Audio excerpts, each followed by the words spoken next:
Hi students, Stir It Up is a reggae classic.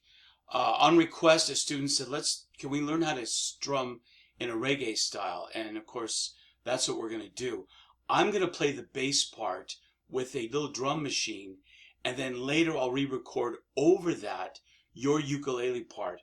Remember, in reggae, the ukulele or the guitar is going to be off the beat. So if it's one, you're playing da-da, da, two, da, da, da, one, da, da, da, two. Just like that. All right, let's try it.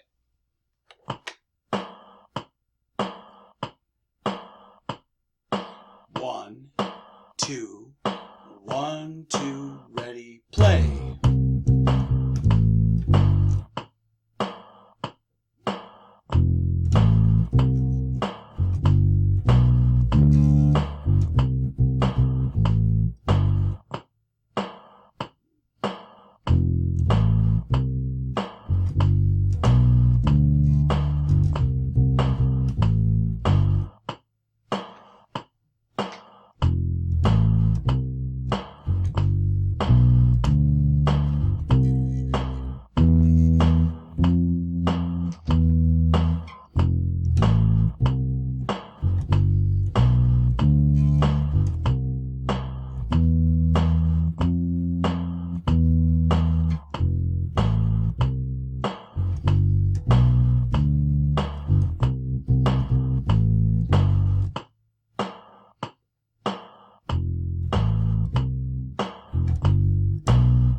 Okay, let's see if that works.